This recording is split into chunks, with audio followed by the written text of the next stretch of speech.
오늘 아침 하나님께서 우리에게 주신 말씀은 에사라 6장 13절로부터 22절까지입니다. 다리오 왕의 조서가 내림에 유브라데 강 건너편 총독 닷드네와 스달보스네와 그들의 동관들이 신속히 준행하니라. 유다 사람의 장로들이 선지자 학개와 잇도의 손자 스가랴의 권면을 따랐으므로 성전 건축하느니 형통한지라. 이스라엘 하나님의 명령과 바사왕 고레스와 다리오와 아닥사스다의 조서를 따라 성전을 건축하며 일을 끝내되 다리오 왕 제6년 아달월 3일에 성전 일을 끝내니라. 이스라엘 자손과 제사장들과 레위 사람들과 기타 사로잡혔던 자의 자손이 즐거이 하나님의 성전 봉헌식을 행하니 하나님의 성전 봉헌식을 행할 때에 수소 100마리와 순양 200마리와 어린 양 400마리를 드리고 또 이스라엘 지파의 수를 따라 순염소 12마리로 이스라엘 전체를 위하여 속죄제를 드리고 제사장을 그 분반대로 레위 사람을 그 순차대로 세워 예루살렘에서 하나님을 섬기게 하되 모세의 책에 기록된 대로 하게 하니라.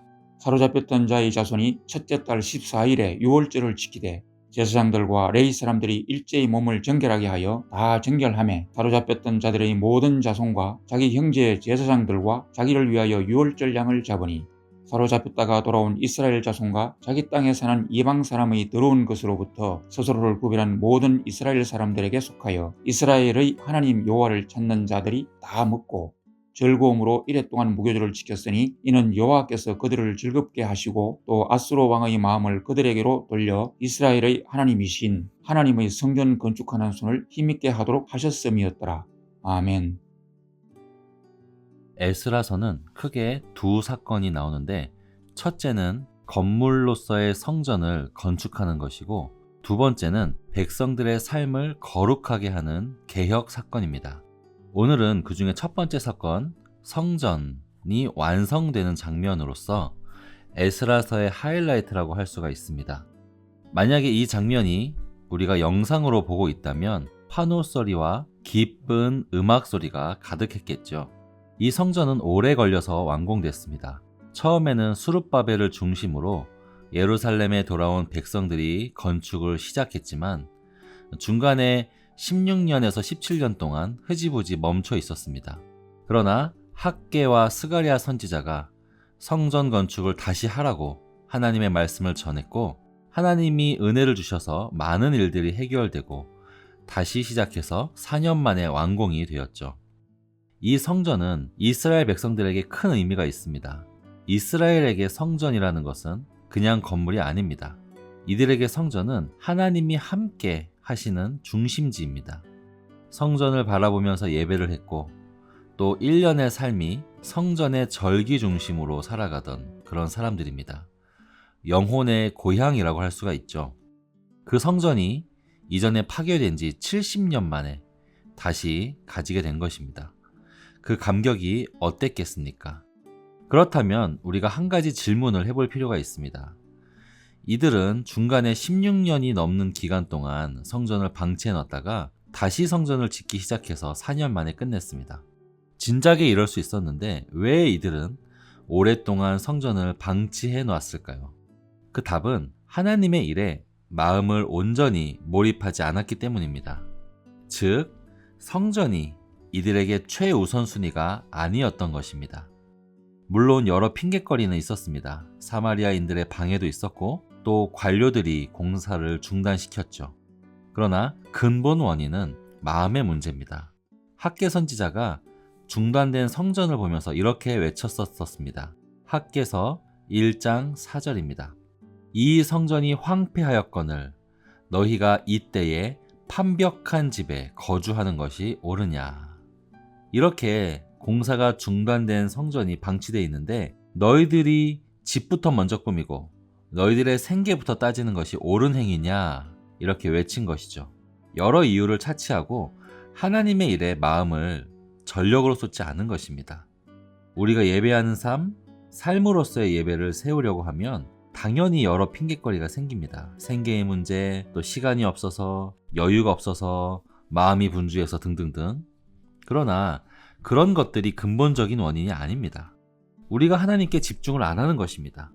그러나 학개와 스가랴 선지자가 하나님의 말씀을 외쳤고 이스라엘 백성들이 다시 마음을 다잡았을 때 하나님께서는 그 마음의 준비를 보시고 그때부터 외적인 여건들을 친히 마련해 주셨습니다. 사랑하는 여러분, 하나님은 대적에게 방해를 받는 분이 아닙니다. 오히려 우리가 우리의 마음을 하나님께 몰입할 때 하나님께서는 그 방해처럼 보이는 세상 권력도 권세도 이용하시는 분입니다. 마음을 들이니까 하나님은 고레스나 다리오 같은 세상 권력도 하나님의 섭리로 성전 건축을 돕게 하십니다. 중요한 것은 내 마음이 정말 원하는 것이 무엇인가? 나의 소유, 나의 삶, 판벽한 집들인가? 아니면 성전을 먼저 짓는 일인가입니다. 그렇게 성전을 건축하고 나서 드디어 성전 봉헌식을 갖습니다. 이들은 진정으로 기뻐하여 제물을 드리고 유월절을 지킵니다. 내 집을 먼저 세울 때보다도, 내 삶을 먼저 챙길 때보다도 이 성전이 세워질 때 누릴 수 있는 기쁨이 참된 기쁨입니다. 이들은 열심히 물질을 모아서 하나님께 드렸고 또 나름대로 직분자를 세워서 각각의 역할을 나눴습니다. 그런데 여러분, 이 성전 봉헌식이 어떻게 보이십니까? 우리의 세상의 눈으로 볼 때는 초라해 보일 수 있습니다. 고작 이 정도 가지고 뭐가 그렇게 기쁘냐라고 할 수 있습니다. 오늘 성경 본문에서 드려진 짐승의 수를 보십시오. 17절에 보니까 숫소가 100마리, 숫양이 200마리, 어린 양이 400마리, 그리고 숫염소 각 지파별로 한 마리씩 12마리라고 되어 있습니다. 그런데 여러분, 솔로몬 성전, 이전 성전 봉헌식 때 바쳤던 규모를 아십니까?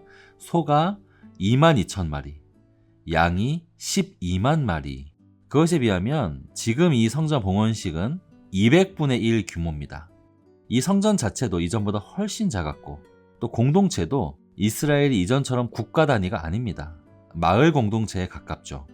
그러나 이들의 기쁨과 감사는 이전의 솔로몬 건축 때에 절대 떨어지지 않습니다. 왜냐하면 이미 하나님께서 이 작은 성전을 통해서도 하나님의 영광이 이전보다 클 것이라고 약속을 하셨기 때문이죠. 학개서 2장 9절을 제가 읽어드리겠습니다. 이 성전의 나중 영광이 이전 영광보다 크리라. 만군의 여호와의 말이니라. 내가 이곳에 평강을 주리라. 만군의 여호와의 말이니라. 여러분, 하나님의 은혜는 보이는 것에 따르지 않습니다. 규모로 판단하는 것, 크고 작음을 따지는 것, 우리의 눈일 뿐입니다. 하나님께서는 우리 행동의 크기, 그것보다도 우리의 마음의 순도를 보십니다. 마치 달란트의 비유에서 주인이 5달란트 남긴 하인과 2달란트 남긴 하인에게 동일하게 칭찬했던 것과 같죠. 그러니까 지금 이 백성들은 정말로 기쁜 것입니다. 정말로 감사하고 있습니다. 여러분, 오늘 성경에서 본 이 성전의 기쁨은 그림자의 그림자라고 할 수가 있습니다. 지금 이 오늘 본문의 구약에서 건물을 통해 이 하나님을 만나는 성전은 신약시대 우리가 몸으로 성령님을 모시고 또 우리 각각이 예수님의 몸의 지체가 되고 있는 이 교회의 그림자라고 할 수가 있겠죠.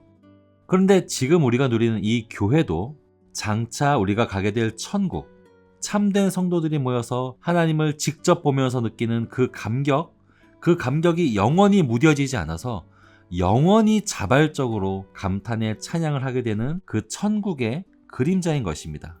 그러니까 오늘 이 본문에 나타난 기쁨은 장차 우리가 누리게 될 기쁨의 그림자의 그림자인 것이죠. 사랑하는 성도 여러분, 참된 기쁨을 원하십니까? 어떻게 해야 될까요? 성경이 말하는 바는 분명합니다.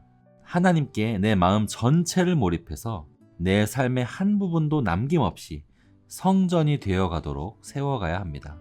이전에 우리는 먹고 마시고 노는 시간을 행복이라고 여겼고 그런 삶을 안정적으로 보장해주는 경제력이 행복을 보장해준다고 여겼습니다. 그러나 그런 것들은 일시적인 기쁨일 뿐입니다. 하나님의 일에 내 삶을 몰입해보고 그로 인해서 하나님이 주시는 참된 기쁨을 맛본 사람은 가치관이 달라집니다. 내 작은 영혼이 영원하신 하나님에게 연결되어서 영원을 맛보는 경험을 하고 나면 더 이상 이전에 내가 원했던 그 일들, 그것들이 시시하게 느껴집니다. 더 이상 판벽한 집이 아니라 내 삶의 성전을 지어가는 그 일에서 참된 기쁨을 느끼게 됩니다. 우리 성도님들, 그 기쁨 누리시기 바랍니다. 혹시나 내 삶에 무너진 부분이 있다면, 하나님과의 관계에서 한 부분이 비어 있다면 하나님께 다시 마음을 몰입해서 내 삶의 한 부분도 남김없이 하나님의 성전이 쌓아 올려져 진정한 삶의 기쁨을 누리시기를 바랍니다. 두 가지 기도 제목입니다. 첫 번째, 내 삶 속에서 성전이 회복되어 참된 기쁨을 누리게 하소서. 두 번째, 폭우로 인한 피해가 속출하는데 하나님께서 우리 이웃들을 안전하게 지켜주소서.